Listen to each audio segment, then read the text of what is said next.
Okay, let's talk about eNPS, the Employee Net Promoter Score survey, one of 4 in your survey toolkit that you're going to learn to send on a regular basis. This is not an if or, you're going to be sending all of these surveys. And I know that sounds like a lot, but I'm going to teach you in the following lessons how you can get into a survey cadence that's much easier than you think, because you need an ongoing feedback loop and multiple ways to track how employees are doing. And this is your benchmarking survey. So let's get into it. The best way to get an exec to listen to you is to use data. And I know a lot of you tell me that you've got this qualitative gift of empathy, and it's like the most incredible corporate gift that you have, that you can tell something's up with employees before the execs can, and it's so obvious, like duh, people are not engaged. Did you see that, all hands? We are not hitting our revenue goals. We are not growing. People are quitting, duh. But they need to look at data in order for you to get their attention.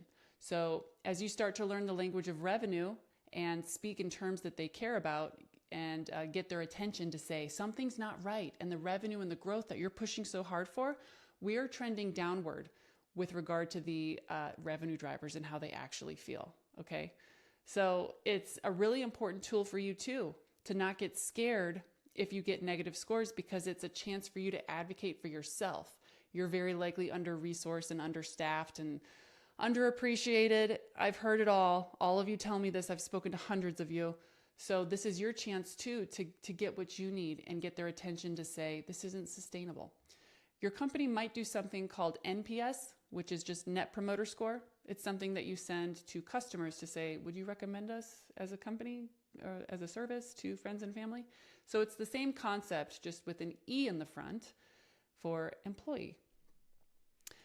The reasons I love eNPS is that it's so easy to understand for you and for everyone taking the survey, and for executives when you have the data. It's so straightforward.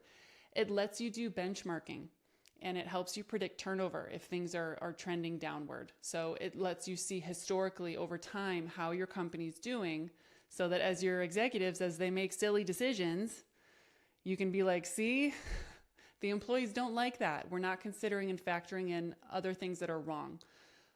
And it, again, just helps support in strategic decision making. It's the data that's missing sometimes when executives are like, we need to grow, we need to go faster, we need to open more locations. Like, hold on, love that for you.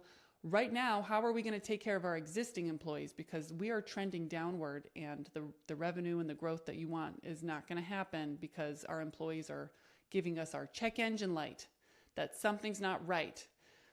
But that's the con of eNPS. You still need to send it. You need this historical data, but it won't tell you exactly what's wrong. That's what your engagement and your pulse and your manager surveys are for. But you still need this for benchmarking. You need to see data over time, and you need your own charts and stuff to bring to meetings to be like, here's what I have to say about this decision you're making and what I would advise to make sure that you're making the right decision. Another challenge is that employees can get bored with the repetition of the question.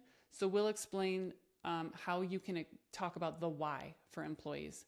Right here it says, I'm going to do it on the next slide, but I just moved my slides. It's at the end. So we're going to cover it. But when employees hear over and over again, like, would you recommend this company is a great place to work? Again, they might think like, why are you asking me the same thing over and over again? Did you not hear me the first time? So I'm going to teach you how to get through to them in the way that makes sense to us as the employees. eNPS is just one very simple question that never changes. On a scale of 1 to 10, 0 to 10, how likely are you to recommend our company as a place to work? With 0 being not at all likely and 10 being extremely likely. And I, in my career, have taken this survey so many times and been all over this scale as an employee, a manager, and an executive myself. So we do take it honestly, especially when we're upset or when we're very happy. I have 100% scored a 0, and I have totally scored a 10. So, and everything in between, depending on how I was feeling. But the key here is that you never change the question. I've heard people say this before, where they say, oh, we asked this question and then we asked a different question, and I can tell our employees are doing okay. What you're describing is a pulse survey. We'll get there. But this is like a control in an experiment. Do you remember high school chemistry class where your teacher was like, don't change this one ingredient, but we're going to change all these other ingredients and you're going to see what happens. You don't change this question because you're measuring the same thing every time that you send it. I recommend you send this quarterly. Monthly might be a lot. You don't have a lot of time to make great changes every month. So quarterly is the perfect amount of time for people to come into and to leave your organization and for the company strategy to shift, whatever it is. But you don't ever deviate from this question. And although that may seem like, again, Christy, if I send the same question over and over again, people are going to think I'm stupid. They're not when you explain the why, which I'll show you at the end. Just never change the question. So as you get the scores and they come in, it's a snapshot of how your employees are feeling about working at your company. Remember, we talked about how engagement levels and the revenue and the growth and the stagnation that might be happening, it's a mirror to how your company is making employees feel. So what you're measuring is a very emotional thing, but behind the emotion is the ability for your employees to care or not so that they do a good job on behalf of your company. So from 0 to 6 here, you have your detractors. Anyone who scores 0 to 6. These people are ticked off. They're not feeling it, okay? For whatever reason. Again, eNPS isn't going to tell you what's wrong. It's just going to tell you something's not right and how bad. Your other surveys will tell you, and I will teach you how to get to exactly what. But for right now, we're just doing the check engine light. Your passives are your 7 to 8s. They're like, meh, I don't really care. Whatever, this is fine. Eh. And your promoters are like, yeah, I like it here. I love my job. I like my job. I'm feeling fulfilled. I'm going to stay here. Everything's good. Everything's kosher. When it comes to calculating your eNPS, if you want to take a screenshot of this, this is a really easy visual way to look at it, but it's a very simple calculation. It's just your percent of promoters minus your percent of detractors. In the calculation, your passives aren't considered. So it's not that you completely forget about that bucket. You as the HR leader or internal comms leader or people ops leader, you're going to want to know, okay, how big are the buckets of detractors, passives, and promoters? That's good knowledge for you, but it's probably too much information for your executives, and they want to know the score. This is how you get your actual data point, this little formula right here. That's how quarterly you're going to put this data point into your own reporting so that you can be armed at meetings to have good discussions. So in this example here, let's walk through what this could actually look like. Let's say you have the perfect, somehow magical round number of 100 employees, and you get 50 promoters, 30 passives, and 20 detractors. And so what you're going to do to get your percentage of promoters is take your number of promoters divided by the total number of responses, and then you multiply that by 100 to get 50%. And then your detractors, you're going to take the number of detractors divided by the total number of responses, which is 100, times 100 to get 20%. Your passives are still people with a soul who matter, yes, but in this calculation, we don't factor them in. So your eNPS score in this example is basically 50 minus 20, which is 30. Your final score will range anywhere from negative 100 all the way to positive 100. So it's like 200 data points, okay? From like 100 to 0, that's 100. Then 0 to 100 is another 100 for 200. Take a screenshot of this if this makes sense. I'll stop and pause and go like this. Maybe you already screenshotted while my face was like, but you know, it is what it is. So from there, once you get your calculation, you're going to probably be asking yourself, what is a good eNPS score? Well, the global average is typically around positive 10 to 20. But it's really important here as I walk you through these little signal indicators. If you get a nasty negative score, there's nothing wrong with you. Remember, this isn't a reflection on you personally. This negative 100 to 0 is a big red flag, huge indicator, check engine light that your workforce is ticked off. They're not feeling it. They are not happy. They are not doing their best. But it's not that they hate you as a person or that they think that you as a person are stupid or dumb or ill-equipped. I promise you, I was never thinking about the HR person. If anything, I was thinking, I'm so glad the HR person's asking so I can tell you about my manager, so I can tell you how boring the all hands is. So I can tell you that like the way we treat our customers is not great. And I don't think you guys know this because you're up in your executive meetings. So -100 to 0, it doesn't mean we're ticked off at you. It means the daily life is busted. Maybe we have too many meetings. Maybe, again, just the way that the work is getting done and the way the teams are collaborating is way off. There could be a brilliant jerk bully. Maybe it's our manager. If you have frontline workers, it's like a mixed bag of how you're going to be treated that day, or the schedule's all over the place. But it's an indicator that you need to meet with your head executive ASAP. Whether you report to the CEO or you report into a CHRO, you need to explain the long-term impact that this has on revenue and why this is something to take super, super serious. There is a resource in the notes section of this lesson that contains all these great scripts to help you have these conversations, because I know they can be scary. And if any executive tries to say, well, why are you so bad at your job? These negative scores, like that's why I hired you. How adorable, your little lack mentality. Whatever executive says that to you, that's not personal either. They have a fear of failure, and they are projecting onto you their deepest insecurity that things aren't great. So keep your head, keep your calm. This is great practice just in life, to stay at your baseline, hold your center. And I have a script for you to explain that it takes all of the leaders to help drive engagement, and that it couldn't possibly fall on just your shoulders. And it's an incredible opportunity to partner up and get to the root of what the revenue drivers need, your employees, in order for everyone to win and achieve the company goals and to get employees to stay and be productive, because you can drive revenue and engagement at the same time. And how lucky are you that you have a workforce that's talking to you? Hold on, I'm monologuing. I'm almost done. But if you get super negative scores, you have a workforce that still has hope. There's always a positive spin to this that is true. And I'm here to tell you this was my experience as an employee. If I scored a 0, if I even took the time to take the survey, that meant I actually did still want to work there. And I was hoping you were going to do something about what I had to say. And that's what your other surveys are for. So if you get negative, nasty scores and an executive that's like, what's wrong with you? Just check out the resource I gave you in the notes section, because it's going to give you everything you need to position yourself as a wicked smart partner to them. And you are. And you do not deserve to be attacked. So don't let anyone like yell at you.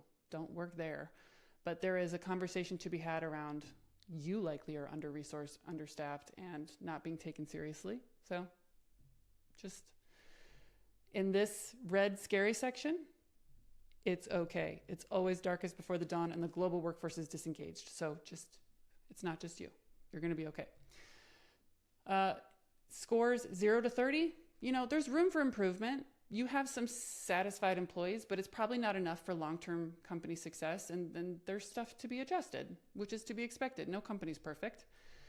30 to 70 is healthy satisfaction. That's like, you're doing great. You take care of yourself, you get enough sleep, you have friends and hobbies, and you're like a generally satisfied person in life. That's like the health of your organization.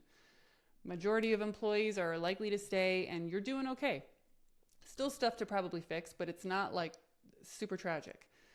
And then 70 to 100, this is like, you go to the gym, you eat super healthy, you're very fit, you get enough sleep, you're taking all your vitamins, you're like getting up at 5 a.m. to meditate, like you are like in your prime. So way to go. If this is the case for you, you also just want to make sure this is true and you don't just have employees giving you false rosy answers. You want to make sure revenue matches, like your revenue is growing, your company is making more money over time, and you don't have a revolving door of turnover. If you have high eNPS scores, but your turnover rate is like through the roof and like above 30, 40%, 50%, like employees, that tells me you have a culture of fear and employees are just like, leave me alone. I don't want to get in trouble.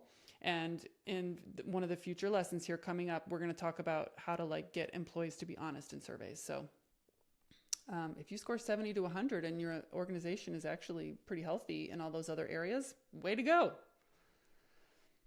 When it comes to driving participation, this is the slide I promised you was at the end. You need to think about who you're talking to. So with your employees, when you tell them the why, You don't just tell anyone, like, take this survey, because they're not going to listen. No one wants to be told what to do. They want to be told what's in it for them. So own it. Be like at your all hands or in your email where you're telling everyone about it, or in the Slack message, say, hey, you're going to notice I ask the same question a lot. And it's not that I missed your first answer, but it's how I gauge our progress over time for giving you what you need, giving you a great employee experience. So every response is anonymous and it shows us how we're doing. So please feel free to be open. Your feedback really does help make things better for you. We need this information.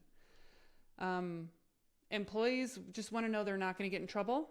You would always want to make this stuff anonymous. I argue all surveys should be anonymous. You'll get plenty of information. You can drill down into teams if you must. If your teams are more than 10 people, you can maybe see like per team what were the scores. But if your surveys are all anonymous, you're still getting plenty of information just overall, like where managers need training and where people need support. So just own it. Just tell people, even in onboarding, start early and say, hey, we do something called an eNPS survey.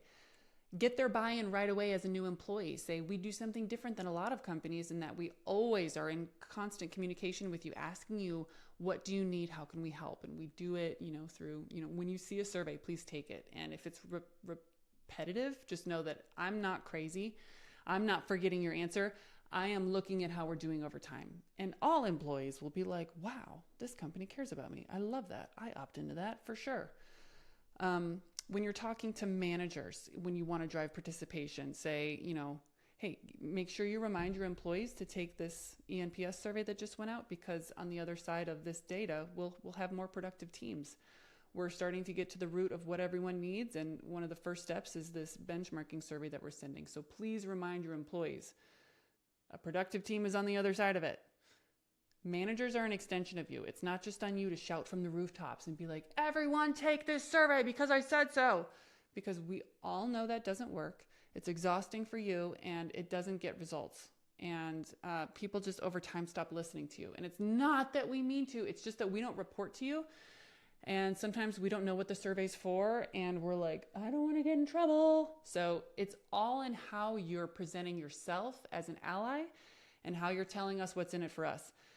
And your executives, if you want your executives to buy into this or take it or whatever it is, their why is on the other side of this data is revenue, productivity, less turnover, and a healthy, long-term scalable future for our business. We need to know how our revenue drivers are doing. And if you want to send it to your executives, trying to think, I wouldn't send this to executives personally, because I think it skews the answers. They get paid a lot more and they just want good numbers for the board meetings, or like they're just going to bloat the answer or just not take it and make you feel bad about participation because they have different priorities. So this is really for like VP level on down. Anyone who's not the executive C-suite, like this is who I would send it to. Everyone else, you can send it to them if you want to. I'm not saying it's a big mistake if you do. I just don't think they're the ones that like you need to check in with. How are you doing? Like you should be in regular communication with them, and they are the gatekeepers of change. So like, I don't think they need this type of check-in, but that's just my opinion. Next slide. So the biggest takeaway for you is that your eNPS is a benchmarking survey. It's going to be used in addition to others, okay? In the notes section, you have an additional resource if you need a script, if you need more information on how to score, when to send it quarterly. Do not chastise yourself. Do not berate yourself. Do not spiral yourself into a depression if you get negative scores, okay? Keep your head. Send me a message if you need to. We'll talk. I'll look at your survey results with you. I would recommend also doing an open-ended question. Hey, on a scale of 0 to 10, on a scale of 0 to 10, you've got your scale. You can always ask an open-ended feedback part after that. That's like, can you tell us a little bit more about why you scored it this way? You will get some qualitative like nudges in addition to just like the benchmarking data. So any chance you have an opportunity in a survey to say, can you tell us why you scored us this way? Do it. And my question for you, in the side panel, there are icons in this little lesson. There's a little chat bubble in the top. I want to know, were you already scoring this way? And what was your last eNPS score? And if you haven't sent one, that's okay too. You can tell us. I've never sent one. Just let me know where you're at with eNPS. Okay, I'll see you in the next lesson.